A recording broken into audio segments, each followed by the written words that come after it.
Hello， 大家好，我是议员。960的成绩单终于出炉了，这一次的 MVP 就是iHighDem，没错，又是他，又是这个男人。在上次的 KVK 也是 iHighDem 拿 MVP。说实话，这场 KVK 是真的没有什么东西可以打，他还可以这么勤劳的去打架。至于我自己本人呢，在这一次的榜上呢是很少有出现的，除了在击杀榜上我是排行第93之外，其他就没有了。坦白说，这一场 KVK 除了是960有史以来成绩最差的一次之外，也包括我自己本人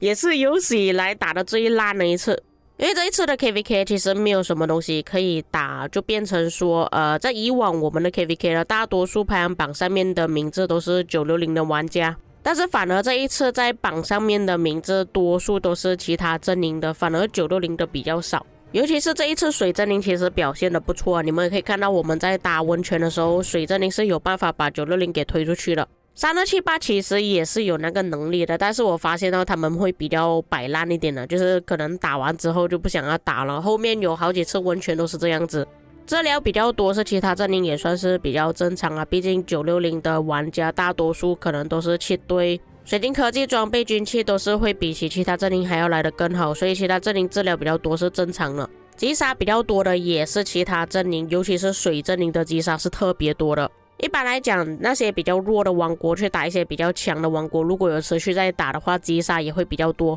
因为那些比较强的王国，他们的部队是源源不断的一直派出来，就变成弱的王国，他们一直有不断的击杀送上门，反而可以拿到更高的击杀。反而960就是因为没有东西可以打，所以这一次960的分数呢是有史以来最差的一次，根本没有东西可以打。我还有看到不少960的玩家抱怨说他们连3000万的击杀都没有完成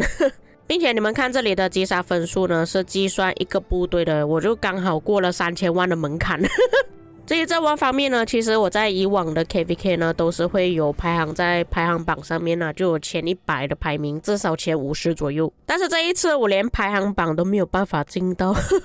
像在以往的 KVK 通常我都会帮忙去增援部队啊，去补集结、补住房之类的，就会阵亡很多的部队，时常会需要在 KVK 中爆兵好几次。然而这一次的 KVK 我是根本没有机会去阵亡的，因为对方放弃的太早了，就连黄庭也是半天就结束了，所以是根本没有机会让我去发挥。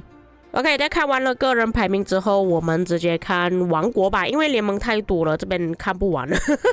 至于王国方面，我讲真的，这一次成绩最好的真的不是960，反而是水阵营的成绩会比起960还要更好。像现在排行榜上面你们可以看到第一名，哇，永远都是960啊，960的治疗最多，960的击杀最多。但是如果是算上其他阵营每一个王国的话，其实水阵营的表现是最好的，再来是960，第3是土阵营，最后是风阵营。风阵营没有办法，因为他们在很早的时候就一直被锁着，尤其是在水阵营的3265。但同时间在水阵营有一个王国也是摆烂了，就是1103。但坦白说，这一次的 KVK 有一些王国选择不打或者是不够积极，这个是可以理解的。毕竟如果是我遇到960的话，我也不想要跟960战斗。跟960战斗无非就是消耗自己更多的资源，加速资源，甚至阵亡更多。所以不管最后这些王国有没有积极的去参与这一次的 KVK， 也是要非常感谢他们啊，至少他们也是有努力过了。毕竟这一场仗对他们来说也不好打。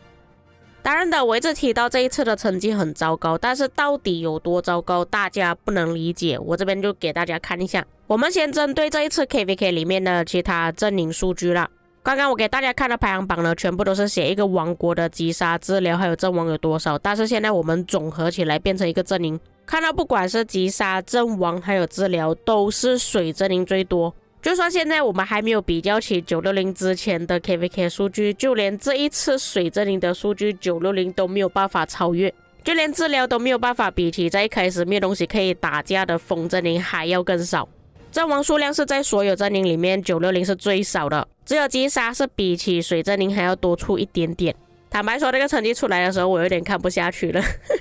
960的成绩真的是好差。不过也当然的，这边数据会这么糟糕呢，也就是因为对方没有跟我们战斗的关系，所以出来的成绩就不是很好那么重点来了，这一次的成绩比较起以往的 KVK 到底相差有多少？左手边那个数据是上一场 KVK， 就是1093、248、960的 KVK 数据。这一次 KVK 的成绩就连上次的一半都没有，甚至93的数据是等于这一次960的数据6倍。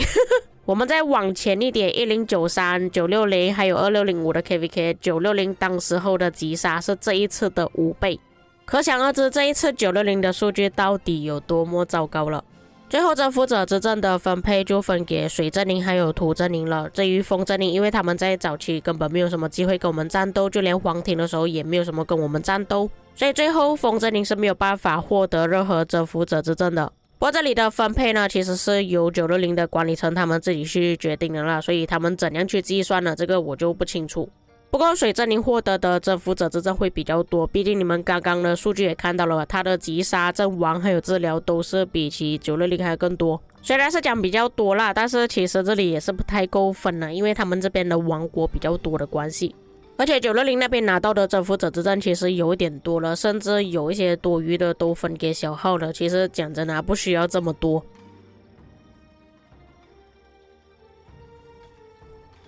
接着就是土阵营，他们只有拿到25个征服者之阵，所以就很少玩家可以拿到。但是我就看了一下，这边不知堂是没有拿到征服者之阵的，因为他这一次 KVK 真的会比较摆烂一点。他的心态就是为什么要跟960打，为什么要送击杀给960，而且他之后就算要移民了，我跟他讲啊，你来撞我的城市吧，来阵亡部队吧，他都不要。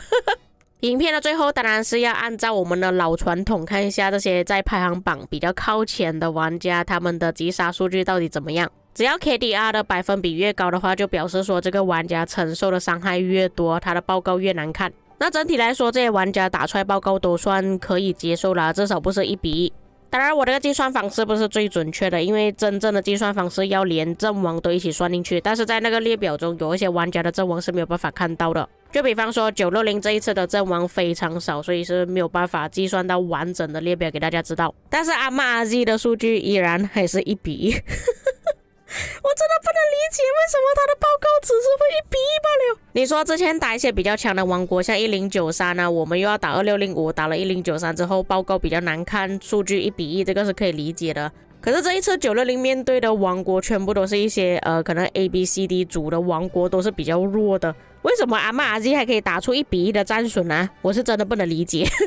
而且据我所知，就是之前阿玛 RZ 的报告打出来太难看了，所以他后来是交给代打，但我不确定这一次他是自己玩还是给代打玩，但是最后出来的战损还是1:1了。我真的不能理解的。而且他这一次的击杀有点少，果然战神的名号不是每个人都可以拿到的。以上就是本期内容，至于各位在看了这一次的成绩单之后有什么看法，可以在评论区给我知道。我们下个影片再见。